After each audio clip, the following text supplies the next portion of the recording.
Legenda Gunung Bromo. Dikisahkan pada zaman dahulu, hiduplah sepasang muda-mudi suami istri di suatu dusun terpencil.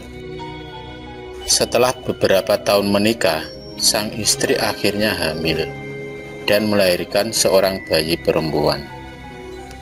Anehnya, bayi perempuan ini sewaktu dilahirkan tidak menangis.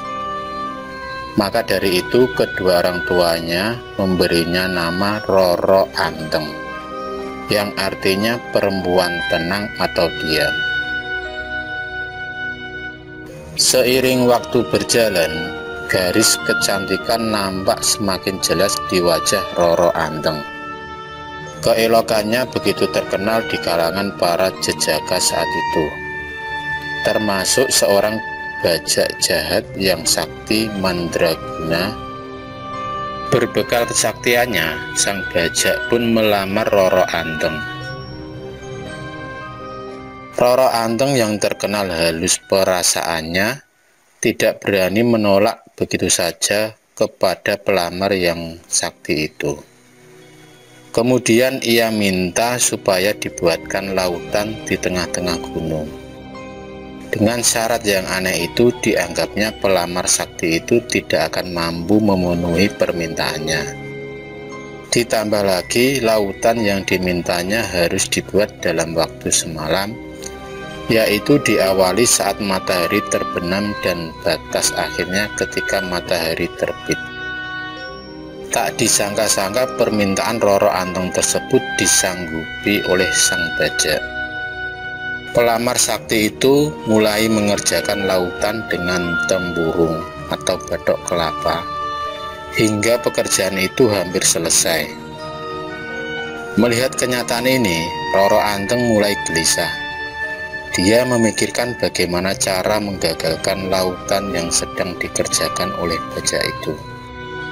Roro Anteng merenungi nasibnya. Dia tidak bisa hidup dengan suami yang tidak dia cintai. Kemudian setelah mencoba untuk tenang dan memikirkan ide, tiba-tiba muncul niat untuk menggagalkan pekerjaan bajak itu. Roro Anteng segera mulai menumbuk padi di tengah malam. Pelan-pelan terdengar suara tumbukan dan gesekan alu membangunkan ayam-ayam yang sedang tidur. Kokok ayam pun mulai bersautan seolah-olah fajar telah tiba. Tetapi penduduk masih belum memulai kegiatan pagi. Bajak mendengar ayam-ayam berkokok, padahal benang putih di sebelah timur belum juga nampak. Berarti fajar datang sebelum waktunya. Setelah itu dia merenungi nasib sialnya. Rasa kesal dan marah bercampur emosi dilampiaskan dengan melemparkan tempurung atau batok kelapa itu yang dipakai sebagai alat mengeruk pasir yang kemudian tertelungkup di samping Gunung Bromo dan berubah menjadi sebuah gunung yang sampai sekarang dinamakan Gunung Batok. Kegagalan bajak itu membuat laut di tengah-tengah Gunung Bromo mampu membuat Roro Anteng bersuka cita. Kemudian ia melanjutkan hubungan dengan kekasihnya, yaitu Joko Seger. Beberapa hari kemudian, Roro Anteng dan Joko Seger menikah dan menjadi pasangan suami istri yang bahagia karena keduanya saling menyayangi dan mencintai. Pasangan Roro Anteng dan Joko Seger membangun pemukiman dan kemudian memerintah di kawasan Tengger dengan sebutan Purbowaseso Mangkurat ing Tengger. Maksudnya penguasa Tengger yang budiman. Nama Tengger diambil dari akhir suku kata nama Roro Anteng dan Joko Seger. Kata Tengger berarti juga tenggering, budi luhur atau pengenalan moral tinggi, simbol perdamaian abadi. Dari waktu ke waktu, masyarakat Tengger hidup damai dan sejahtera. Akan tetapi sang penguasa tidaklah merasa bahagia, karena setelah beberapa lama pasangan Roro Anteng dan Joko Seger berumah tangga, mereka belum juga dikaruniai keturunan. Akhirnya diputuskanlah keduanya naik ke puncak Gunung Bromo untuk bersemedi, dengan penuh kepercayaan kepada Yang Maha Kuasa agar dikaruniai keturunan.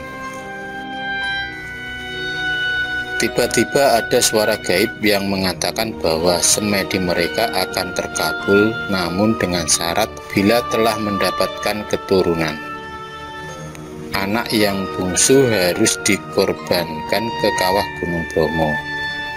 Lalu pasangan ini menyanggupinya begitu saja. Kemudian didapatkannya 25 orang putra-putri.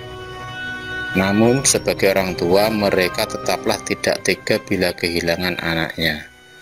Karena mereka ingkar janji, dewa menjadi marah dengan akan menimpakan malapetaka. Kemudian terjadilah prahara, keadaan menjadi gelap gulita sehingga kawah Gunung Bromo menyemburkan api.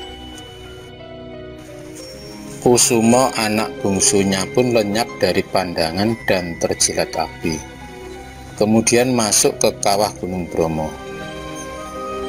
Bersamaan dengan hilangnya Kusumo, terdengarlah suara gaib.